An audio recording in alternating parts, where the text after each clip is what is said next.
Hello दोस्तों, सभी को प्यार भरा नमस्कार, गुड मॉर्निंग। तो आज हम शुरू करेंगे अपने जेवीएसएम जी के क्लासेस यूट्यूब चैनल पे करंट अफेयर, यानी जितने भी क्रोनोलॉजी मासिक की आती है वो यूट्यूब पे हम डालेंगे।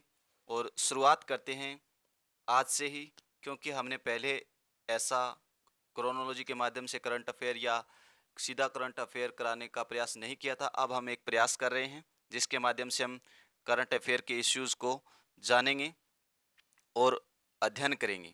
तो जो शुरुआत है वो हमने जुलाई के क्रोनोलॉजी से की है। किससे? जुलाई की क्रोनोलॉजी से की है। जितनी भी क्रोनोलॉजी है वो एक एक करके हम यूट्यूब पे डाल देंगे। जनवरी से लेकर जुलाई तक की क्रोनोलॉजी हम अपने चैनल पे डाल देंगे। तो अब हम शुरुआत करते हैं और जितने भी करंट अफेयर के मोस्ट महत्वपूर्ण इश्यू बनते हैं उन्हें धीरे धीरे डाल देंगे। और इसी श्रृंखला से जो आज से हमने स्टार्ट किया है, अब हम करंट अफेयर को भी साथ में लेकर चलना होगा, क्योंकि एग्जाम में अब क्या हो रहा है, जितने भी सब्जेक्ट है उनको हमें साथ में लेकर चलना पड़ेगा, तभी एग्जाम क्लियर होगा। वरना जो एक एक सब्जेक्ट है उसमें कमांड बनाने से कुछ नहीं होता, सभी सब्जेक्ट को साथ लेके चलना होगा हमें।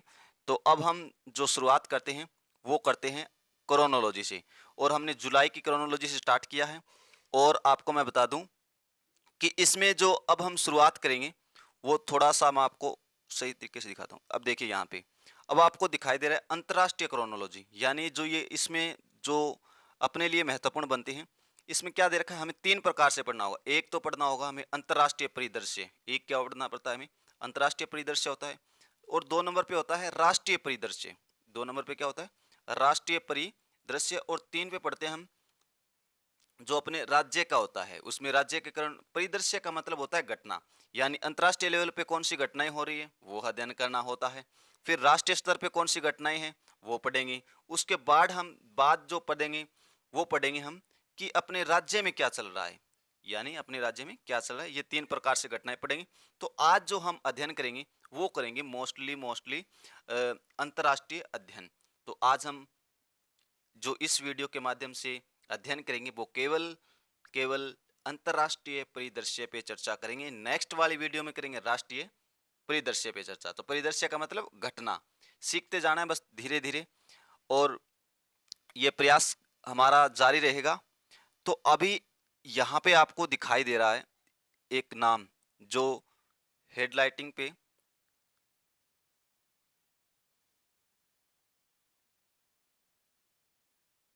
ये देखिए अब यहाँ पे जो दे रखा है वो है डाक कर्म योगी पोर्टल।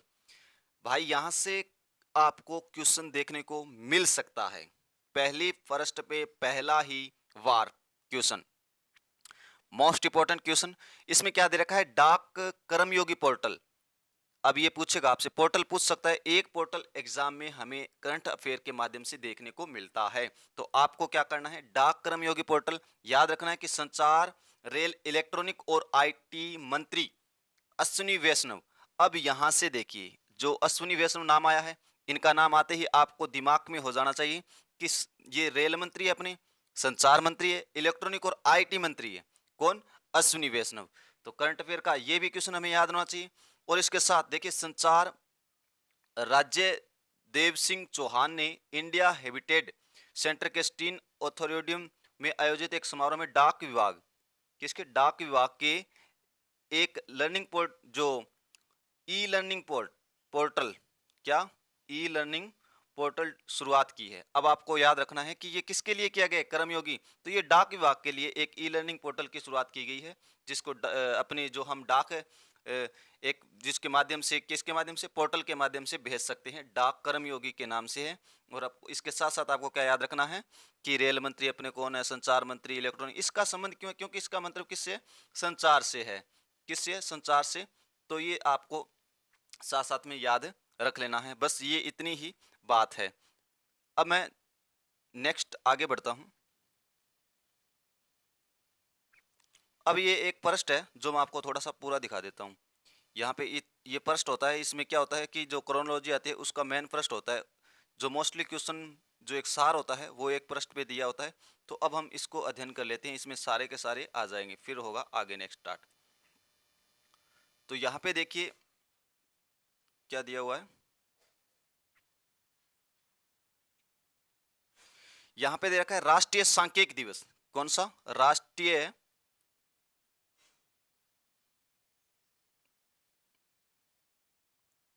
थोड़ी सी क्षमा चाहेंगे, राष्ट्रीय सांख्यिकी दिवस। देश में राष्ट्रीय सांख्यिकी दिवस 29 जून 2022 को मनाया गया। कब? 2022 को मनाया गया, 29 जून को। वर्ष 2022 के लिए इस दिवस का विषय क्या है? यानी अभी 29 जून को, कब?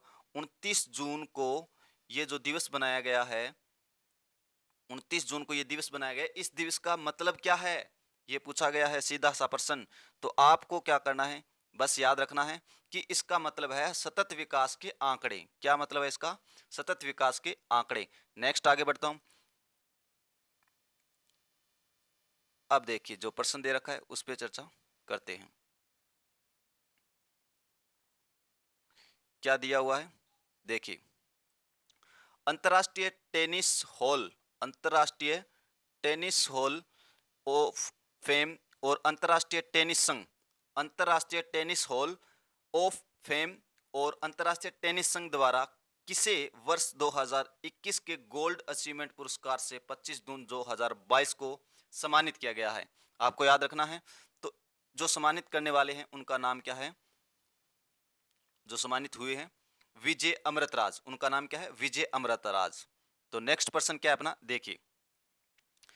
तो जो नेक्स्ट पर्सन है वो है आईएमडी द्वारा 15 जून 2022 को जारी किए गए वर्ष 2022 के लिए विश्व प्रतिस्पर्धा, यहां से मोस्ट इंपोर्टेंट क्वेश्चन है ये, कि विश्व प्रतिस्पर्धा सूचकांक में किस देश को शीर्ष स्थान प्रदान किया गया? कौन सा देश है जो विश्व प्रतिस्पर्धा सूचकांक में प्रथम स्थान प्राप्त किया है जिसने? तो उस देश का नाम है डेनमार्क। उस देश का नाम क्या है? डेनमार्क। उस देश का नाम क्या है? डेनमार्क। डेनमार्क। नेक्स्ट आगे बढ़ते हैं।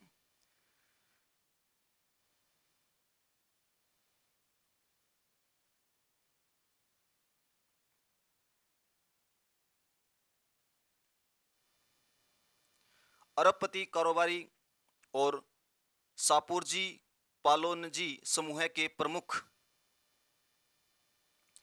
पालोनजी मिस्त्री का निधन 28 जून 2022 को हो गया। उन्हें भारत के तीसरे सर्वोच्च नागरिक पुरस्कार से सम्मानित किया गया है। वर्ष 2016 में सम्मानित किया गया था। अभी उनका क्या हो गया? निधन। एक निधन एग्जाम में पूछा जाता है करंट अफेयर के माध्यम से। तो उन्हें तीसरा जो सर्वोच्च नागरिक पुरस्कार अपने भारत में दिया गया है उसका नाम है पद्म भूषण। क्या नाम उनका? पद्म भूषण नाम है जो अपने पालोनजी मिस्त्री को दिया गया है। अब देखिए यहां से जो क्वेश्चन बनेगा वो कौन सा है, अपने लिए भी है। अब जो भारत के 3 सर्वोच्च जो नागरिक पुरस्कार होते हैं उनके आप नाम जरूर साझा करना हमसे। देखते हैं आप कितना करंट अफेयर पढ़ते हैं, कितना आपको बेसिक नॉलेज है। हम भी आपको बताएंगे, लेकिन पहले आपसे जानते हैं क्योंकि फिर थोड़ा सा बड़ा हो जाएगा वीडियो।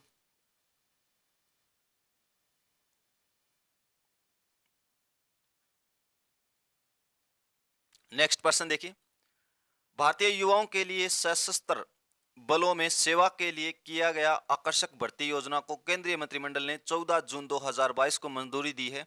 उसका नाम क्या है? अग्निपथ। ये तो आपको आसानी से पता चल जाएगा क्योंकि आपने अभी जो न्यूज बहुत चर्चा में रही है अग्निपथ, तो उसमें आपको पता चल जाएगा सशस्त्र बलों के लिए अभी आकर्षक भर्ती योजना को केंद्रीय मंत्रिमंडल ने स्टार्ट किया है।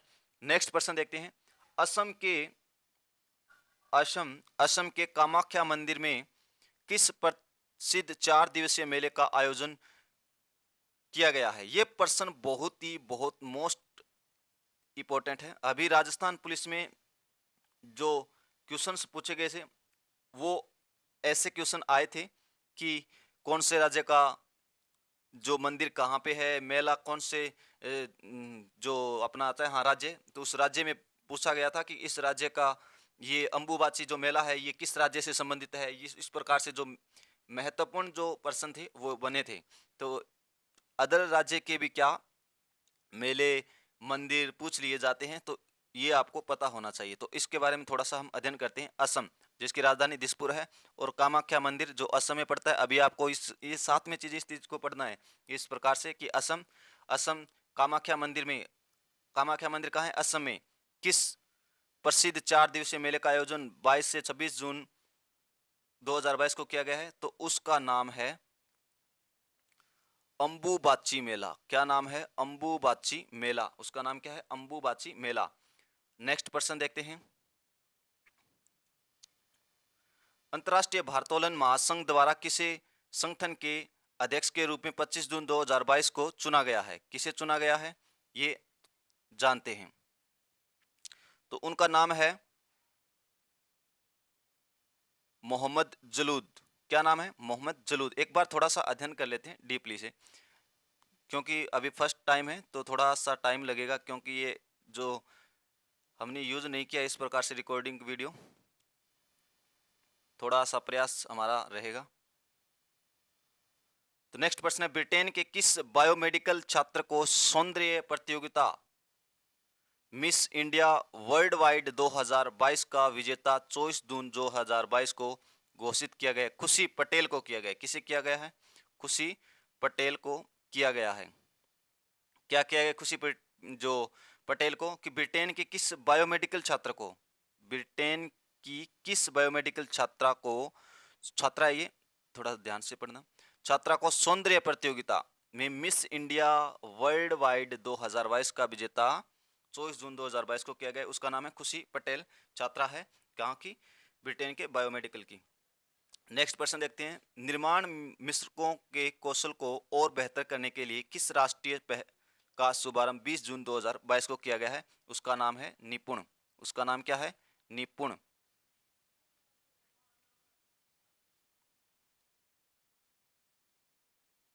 निपुण है। नेक्स्ट देखते हैं,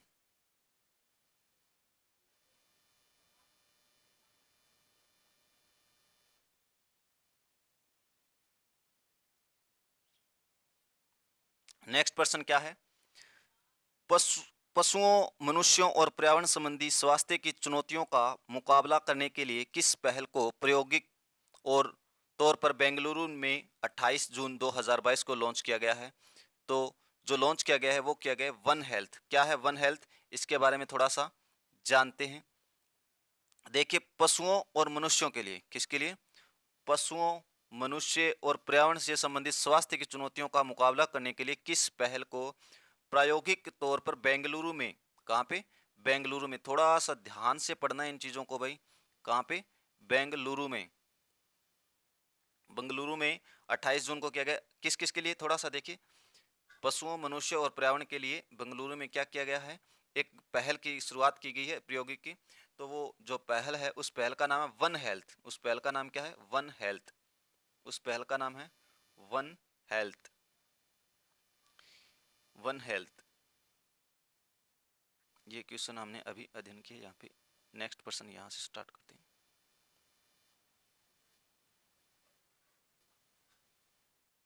प्रश्न है, भारत के उपराष्ट्रपति वेंकैया नायडू ने 30 मई से 7 जून 2022 को किन देशों की राजकीय यात्रा पर रहे हैं, जो तीन देशों में किसी भी भारतीय उपराष्ट्रपति की पहली यात्रा थी? तो वो कौन कौन कौन से देश हैं? एक तो नाम है गेबोन, सेनेगल और कतर। ये 3 देशों में अभी भारत के उपराष्ट्रपति वेंकैया नायडू ने यात्रा की है, जो कि पहली यात्रा है। जो भारत के उपराष्ट्रपति हैं उन जो पहले हैं जिन्होंने 3 देशों की यात्रा की, गेबोन, सेनेगल और कतर की। नेक्स्ट प्रश्न देखते हैं, केंद्र सरकार द्वारा किस सेवानिवृत्ति आईएएस अधिकारी को नीति आयोग के नए सीईओ के रूप में 24 जून 2022 को नियुक्ति की गई है? उनका नाम क्या है, परमेश्वरन अय्यर। उनका नाम क्या है, परमेश्वरन अय्यर। नेक्स्ट प्रश्न देखते हैं, किन दो अफ्रीकी देशों को राष्ट्रमंडल देशों के समूह में 25 जून 2022 को समान शामिल किया गया है? तो गैबोन और टोगो।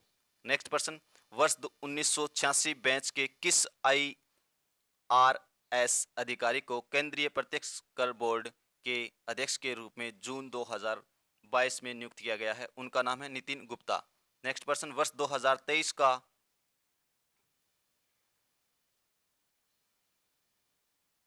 मोस्ट क्वेश्चन है, थोड़ा सा इस पे मैं पेन का इस्तेमाल करता हूं। वर्ष 2023 का G20 शिखर सम्मेलन, G20 शिखर सम्मेलन भारत की मेजबानी में कहां पर आयोजित किया जाएगा? मोस्ट इंपॉर्टेंट क्वेश्चन है, एग्जाम में 100% आपको देखने को मिलेगा। तो वर्ष 2023 का G20 शिखर सम्मेलन भारत की मेजबानी में कहां पर आयोजित किया जाएगा? जम्मू कश्मीर में। कहां पे किया जाएगा? जम्मू कश्मीर में किया जाएगा। आपको बस इतना ही याद रखना है कि G20 शिखर सम्मेलन है वो कहां पे आयोजित होगा? भारत में होगा। भारत में कहां पे होगा? जम्मू कश्मीर में। कहां पे होगा? जम्मू कश्मीर में। नेक्स्ट पर्सन, येल और कोलंबिया विश्वविद्यालय द्वारा जून 2022 में जारी पर्यावरण प्रदर्शन सूचकांक 2022 में शीर्ष स्थान किस देश को प्रदान किया गया है? डेनमार्क को प्रदान किया गया है। आपको याद रखना है, याद रखना है। Next person, next person, next person, किस भारतीय महिला डिस्कस थ्रो ने कजाकिस्तान ने अलमाटी में हो रहे कोसानोव मेमोरियल 2022 एथलेटिक्स मीट में 25 जून 2022 को स्वर्ण पदक जीता? तो नवजीत ढिल्लो। नेक्स्ट पर्सन, मुख्य सचिवों का पहला राष्ट्रीय सम्मेलन 15 और 17 जून 2022 को कहां आयोजित किया गया? धर्मशाला, हिमाचल प्रदेश में। मोस्ट इंपॉर्टेंट क्वेश्चन है ये भी क्वेश्चन देखने को मिल सकता है। इंपॉर्टेंट लगा लीजिए क्वेश्चन को, ये क्वेश्चन इंपॉर्टेंट है, क्वेश्चन को पढ़ना। पहला राष्ट्रीय सम्मेलन है ये, जिसमें क्या किया गया है? मुख्य सचिवों का क्या है? पहला राष्ट्रीय सम्मेलन है जो कहाँ आयोजित किया गया? ये प्रश्न पूछा जा सकता है। तो धर्मशाला में। और धर्मशाला कहाँ पे? हिमाचल प्रदेश में। धर्मशाला कहाँ पे? हिमाचल प्रदेश में। नेक्स्ट पर्सन, मरुस्थलीय और अनावृष्टि की रोकथाम हेतु अंतर्राष्ट्रीय दिवस प्रति वर्ष 17 जून को मनाया जाता है। 17 जून को कौन सा दिवस मनाया जाता है? मरुस्थलीय और अनावृष्टि रोकथाम को रोकने के लिए जो मनाया जाता है। लेकिन वर्ष 2022 के लिए इसकी थीम क्या रही है? ये बहुत ही इंपॉर्टेंट क्वेश्चन है। ये क्वेश्चन आपको भी किसी भी एग्जाम में देखने को मिल सकता है। एक साथ सूखे से निपटना। अब की बार 17 जून को कौन सा दिवस मनाया गया है? प्रतिवर्ष मनाया जाता है, लेकिन अब की बार इसकी जो थीम है वो हमें याद रखना है, एक साथ सूखे से निपटना। एक साथ सूखे से निपटना। नेक्स्ट पर्सन हम देखते हैं। तो नेक्स्ट पर्सन अपना क्या है? UN ग्लोबल कॉम्पैक्ट नेटवर्क द्वारा किसी ग्लोबल SDG पायनियर के रूप में चुना गया है? रामकृष्ण मुकाबली को चुना गया है। अब जो है वो है बहुत ही महत्वपूर्ण क्वेश्चन और जबरदस्त क्वेश्चन। क्वेश्चन का नाम है फीफा विश्व कप 2026। 100% आएगा क्वेश्चन। फीफा विश्व कप 2026 का आयोजन किन देशों में किया जाएगा? तो देखिए, किन देशों में किया जाएगा? अमेरिका में किया जाएगा, मेक्सिको में किया जाएगा, कनाडा में किया जाएगा। आपको याद रखना है कि फीफा विश्व कप 2026 का आयोजन किन देशों में किया जाएगा। तो आपको याद रखना है अमेरिका, मेक्सिको और कनाडा। America, Mexico, Canada. याद रहेगा ना? बिल्कुल रहेगा अगर एग्जाम क्लियर करना है तो। नेक्स्ट प्रश्न है, 9वें कैटोलिका शतरंज महोत्सव 2022 में लाइव फीडे रेटिंग में 2500 की बाधा तोड़कर कौन भारत के 74वें ग्रैंड मास्टर बने हैं? तो राहुल श्रीवास्तव, जो तेलंगाना से है। कार्मिक लोक शिकायत एवं पेंशन मंत्रालय द्वारा 13 जून 2022 को जारी राष्ट्रीय ई गवर्नेंस सेवा वितरण आकलन 2021 में केंद्र शासित प्रदेशों की श्रेणी में शीर्ष स्थान किसे मिला है? जम्मू कश्मीर को मिला है।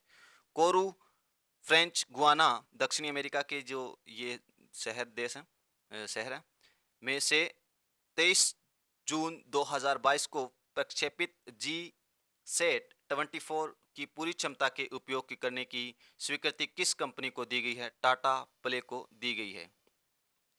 नेक्स्ट पर्सन, भारत और बांग्लादेश द्वारा कौन सा संयुक्त सैन्य प्रशिक्षण अभ्यास बांग्लादेश के जसोर सैन्य स्टेशन पर 5 से 16 जून 2022 को आयोजित किया गया है? वो है पूर्व संप्रस्थिति एक्स। नेक्स्ट प्रश्न देखते हैं।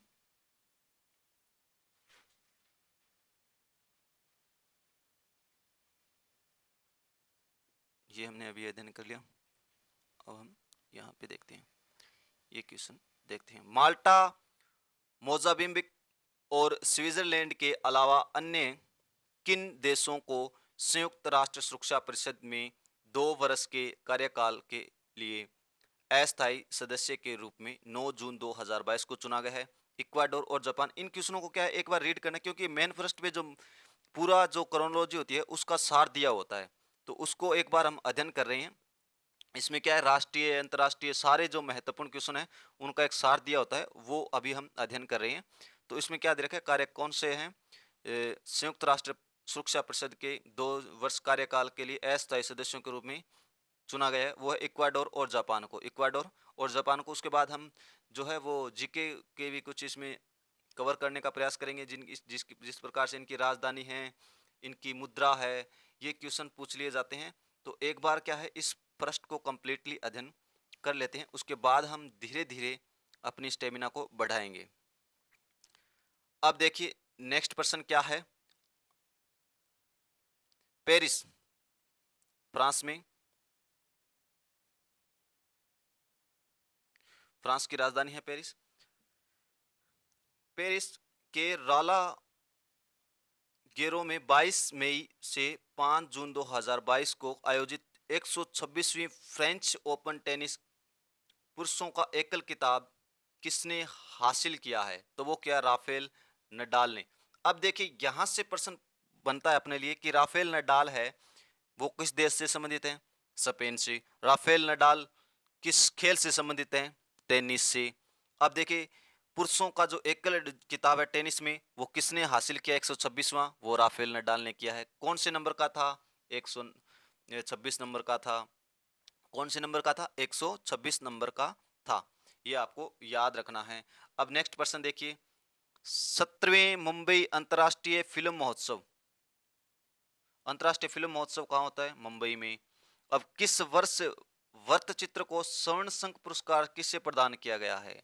ये देखिए, अब ये प्रश्न आपको एग्जाम में देखने को मिल सकता है, ऐसे प्रश्न एग्जाम में आ जाते हैं। तो इसका नाम है turn your body to the sun. Turn your body to the sun. Next प्रश्न। भारतीय खाद्य संरक्षण एवं मानक प्राधिकरण के चौथे राज्य खाद्य सुरक्षा सूचकांक में बड़े राज्यों की श्रेणी में किस राज्य को शीर्ष स्थान प्रदान किया गया है? तो वो किसे किया गया है? तमिलनाडु को किया गया है। किसे किया गया है? तमिलनाडु को किया गया है। नेक्स्ट प्रश्न है। नमूना पंजीकरण प्रणाली द्वारा 6 जून 2022 को जारी संक्षिप्त जीवन तालिका 2015 से 19 के अनुसार भारत की जीवन प्रत्याशी कितनी है? तो जो भारत की जीवन प्रत्याशी है वो है 69.7 वर्ष। कितनी है? 69.7 वर्ष है। नेक्स्ट प्रश्न देखते हैं। वैज्ञानिकों द्वारा कैरिबियन द्वीप समूह में मैंग्रोव के दलदल में विश्व के सबसे विशाल बैक्टीरिया की खोज की गई है। इस बैक्टीरिया को क्या नाम दिया गया है? तो उसका नाम है थियोमार्गरिटा मैग्निफा, ये इसका नाम है। अब स्टार्ट होता है अंतरराष्ट्रीय परिदृश्य, जो मैंने अभी हमने अध्ययन किया है वो किया था कि उसमें जो मासिक घटनाएं हैं उनका सार होता है संग्रह में। यहाँ पे आपको जो वहाँ से डायरेक्ट क्वेश्चन पोस्ट लिया जाता है लाइन टू लाइन।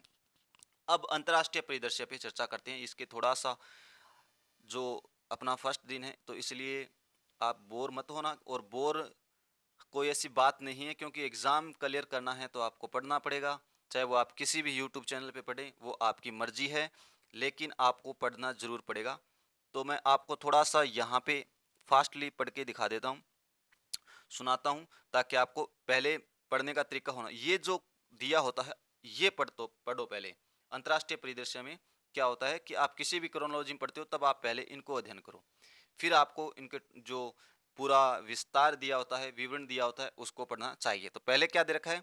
प्रधानमंत्री नरेंद्र मोदी की जर्मनी और यूएई की यात्रा। अभी देखिए ये प्रधानमंत्री नरेंद्र मोदी ने यात्रा की है जर्मनी और यूएई की। फोर्ब्स ने जारी की 30 अंडर और 30 एशिया सूची। इजराइल व संयुक्त,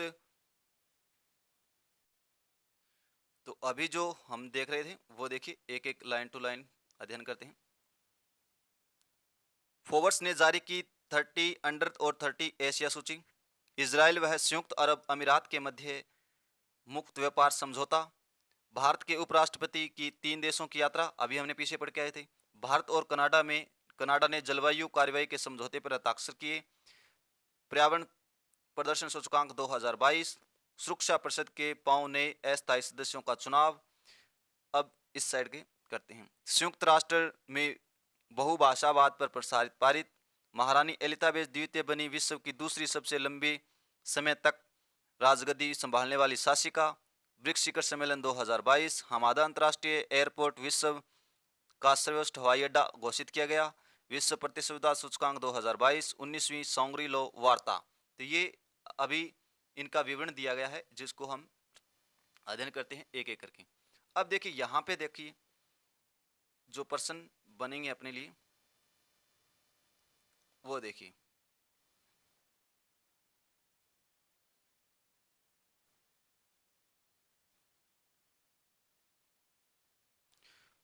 अभी देखना है कि प्रधानमंत्री कौन है? नरेंद्र मोदी। उन्होंने जर्मनी और यूएई की यात्रा की है।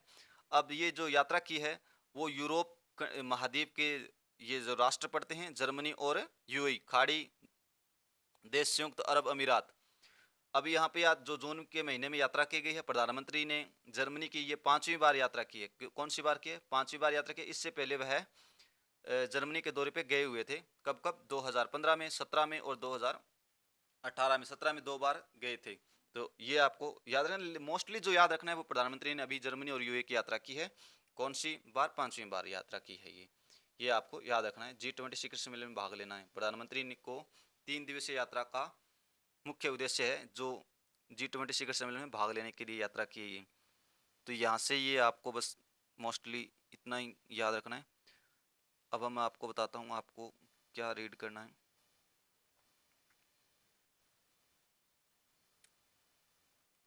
ये रीड करते हैं। फोर्ब्स ने जारी की 30 अंडर और 30 एशिया सूची। तो इसमें क्या है इसके बारे में अध्ययन करते हैं। इसमें दे रखा है प्रसिद्ध अमेरिकी पत्रिका फोर्ब्स।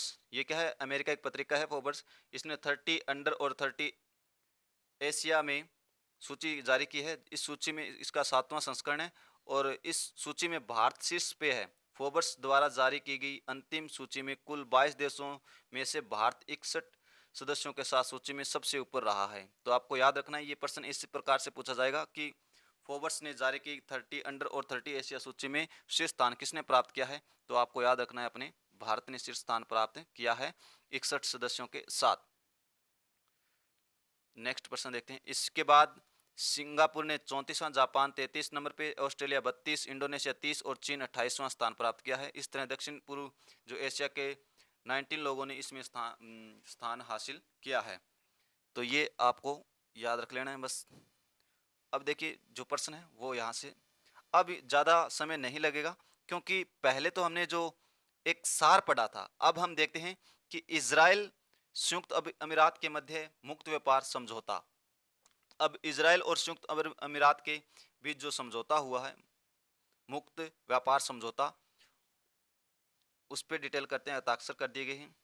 इन दो देशों के मध्य यह समझौता वर्ष 2020 के यूएस मध्यस्थता संबंधों के सामान्यीकरण पर आधारित है। यह समझौता दोनों देशों के मध्य व्यापार किए जाने वाले सभी उत्पादों ने 96% पर सीमा शुल्क को समाप्त कर दिया है। तो ये बस इतना ही याद रखना है। अब देखिए यहाँ पे भारत के उपराष्ट्रपति की 3 देशों की यात्रा। अभी हमने देखा था प्रधानमंत्री की कितने देशों की यात्रा की थी? 2 देशों की यात्रा। और भारत के उपराष्ट्रपति कितने देशों की यात्रा? 3 देशों की यात्रा। अब ये आपको याद रखना है। भारत के जो प्रधानमंत्री थे उन्होंने जर्मनी और यूएई की यात्रा की थी। अभी भारत के जो उपराष्ट्रपति है वो कौन कौन से देशों की यात्रा करते हैं उनके बारे में भी अध्ययन करते हैं। तो देखिए, भारत के उपराष्ट्रपति वेंकैया नायडू, भारत के उपराष्ट्रपति कौन है? वेंकैया नायडू ने 30 मई से स्टार्ट किया था और 7 जून 2022 को गैबोन, ये देश है वो, गैबोन, सेनेगल और कतर राजकीय यात्रा पर रहे। कौन कौन से देश हैं? गैबोन पूछा जा सकता है आपसे, तो आपको ये 3 देशों के नाम याद रखना है। नायडू की यह यात्रा इन तीनों देशों में किसी भी भारतीय उपराष्ट्रपति की पहली यात्रा थी। ये आपको याद रखना है। जो उपराष्ट्रपति रहे हैं वो पहले राष्ट्रपति हैं जिन्होंने 3 देशों की यात्रा की है। यह यात्रा भारत की ओर से गैबोन, सेनेगल और कतर की यात्रा रही थी, आपको याद रखना है। अब ये क्वेश्चन आता है यहाँ पे, पर्यावरण प्रदर्शन सूचकांक 2022, प्रश्न क्या है? पर्यावरण संरक्षण सूचकांक 2022 शीर्ष, ये क्या है? पर्यावरण संरक्षण सूचकांक 2022 एनवायरमेंट परफॉर्मेंस इंडेक्स, या इसको बोलते हैं ईपीआई। तो ये जारी कौन करता है? ये जारी करता है येल और कोलंबिया विश्वविद्यालय। जारी करने की जो समय था वो जून का था। और शीर्ष स्थान किसने प्राप्त किया? ये इंपॉर्टेंट है, पूछा जा सकता है, ये इंपॉर्टेंट है। किसने किया था? डेनमार्क ने। पर्यावरण प्रदर्शन सूचकांक में 2022 में शीर्ष स्थान किसने प्राप्त किया है? डेनमार्क ने स्थान प्राप्त किया है। तो आपको यही याद रखना है। तो इसमें से हम देखते हैं कि अपने भारत ने कौन सा स्थान प्राप्त किया है। ये स्थान है जो प्राप्त करने वाले देश हैं। तो मैं आपको बता देता हूँ थोड़ा सा। वीडियो को ज़्यादा लंबा नहीं करने का उद्देश्य यही नहीं है कि वीडियो ज़्यादा लंबा हो। आपको याद रखना शीर्ष स्थान कौन सा है? डेनमार्क का। और भारत का जो स्थान है वो याद रखना है। भारत ने 180वीं रैंक प्राप्त की है, स्कोर किया है 18.90। 18.90 आपको याद रखना है। 180वां स्थान प्राप्त किया है भारत ने। तो ये आपको याद रखना है। नेक्स्ट देखते हैं।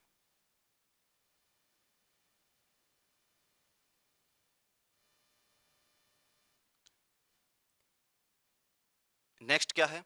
महारानी एलिजाबेथ द्वितीय बनी विश्व की दूसरी सबसे लंबे समय तक राजगद्दी संभालने वाली शासिका। ब्रिटेन की 96 वर्ष महारानी एलिजाबेथ द्वितीय विश्व में सबसे अधिक समय तक राजगद्दी पे रहने वाली दूसरी व्यक्ति बन गई है। एलिजाबेथ जो थाईलैंड के राजा भूमिबल अदुल्योतेज के को पीछे छोड़ते हुए रिकॉर्ड जून 2022 को अपने नाम कर लिया है। सर्वाधिक समय तक राजगद्दी संभालने के मामले में फ्रांस के राजा लुई 14वें पहले स्थान पे रहे हैं। और राष्ट्र की सेवा के लिए 17 वर्ष पूरे होने के उपलक्ष्य में ब्रिटेन में 96 वर्षीय महारानी एलिजा जो प्लेटिनम जयंती को भव्य आयोजन के साथ जून 2022 को मनाया गया। ब्रिक्स, ये इंपॉर्टेंट है क्वेश्चन।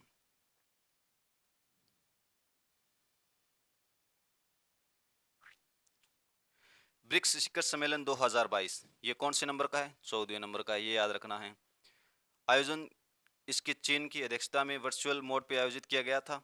वर्ष 2000 में ब्रिक्स शिखर सम्मेलन 2022 का आयोजन कहाँ पे किया गया था? आपको याद रखना है, चीन में किया गया था। 14वें नंबर का था।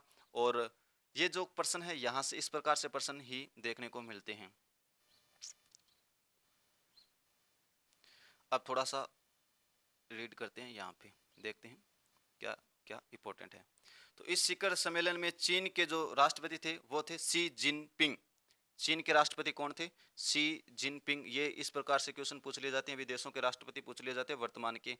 और रूस के राष्ट्रपति कौन थे? Vladimir Putin. ये तो आपको याद होगा क्योंकि पीछे अभी रूस और यूक्रेन के मध्य युद्ध चला था, उसके माध्यम से आपको याद होना चाहिए।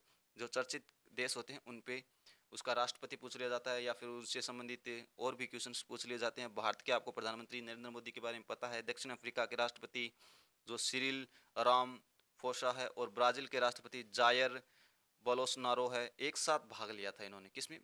ब्रिक्स शिखर सम्मेलन में जो अभी चीन में आयोजित किया गया था। इस बैठक के दौरान राष्ट्र अध्यक्षों के बीच जो व्यापार है, आतंकवाद है, पारिवारिक शिक्षा है, स्वास्थ्य है, पर्यावरण है, बहुपक्षीय संस्थानों में सुधार की, कोविड महामारी मुकाबले में जैसे क्षेत्रों को ब्रिक्स में चर्चा की गई थी। यानी जो उसका उद्देश्य क्या था, तो आपको पता चल जाना चाहिए कि इसका उद्देश्य था कि हम जो बातें की गई थी उसमें राष्ट्रपति एक स्थान पे इकट्ठे हुए थे चीन के अंदर।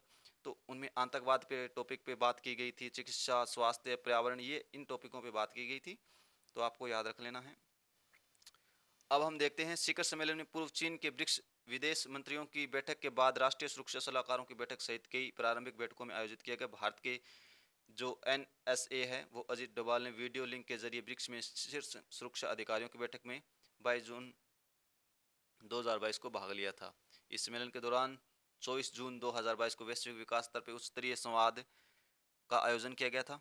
13वां ब्रिक्स शिखर सम्मेलन 2021 में किया गया था और भारत की अध्यक्षता में हुआ था। ये भी पूछा जा सकता है कि 2021 में किसकी अध्यक्षता में हुआ था, तो भारत की अध्यक्षता में हुआ था। आपको याद रख लेना है किसकी अध्यक्षता में, भारत की अध्यक्षता में। यह प्रश्न आ गया। हमाद अंतर्राष्ट्रीय एयरपोर्ट विश्व का सर्वश्रेष्ठ हवाई अड्डा घोषित। प्रायद्वीपीय अरब राष्ट्र कतर के हमाद अंतर्राष्ट्रीय हवाई अड्डे को लगातार दूसरे वर्ष के लिए विश्व के सर्वश्रेष्ठ हवाई अड्डे के रूप में नामित किया गया है। तो ये क्वेश्चंस महत्वपूर्ण प्रश्न है जो एग्जाम में ऐसे प्रश्न पूछ लिए जाते हैं। हमाद अंतर्राष्ट्रीय एयरपोर्ट विश्व का सर्वश्रेष्ठ हवाई अड्डा घोषित किया गया है, आपको याद रख लेना है।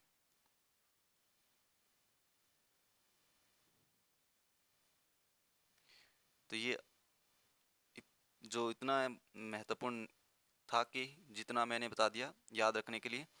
19वीं सोंगरी लॉ वार्ता का आयोजन 2 वर्ष के अंतराल के बाद सिंगापुर में किया गया है। कहाँ पे किया गया? सिंगापुर में किया गया। International institute for strategic studies द्वारा आयोजित एशिया के प्रमुख रक्षा शिखर सम्मेलन में 40 से अधिक देशों ने लगभग 500 प्रतिनिधियों ने भाग लिया।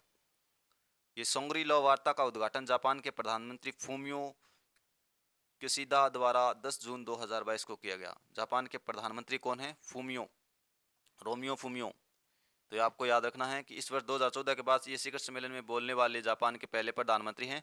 और ये वार्ता के दौरान क्षेत्रीय सामरिक हितों के साथ ही ताइवान, म्यांमार और यूक्रेन के मुद्दों पर भी चर्चा की गई थी।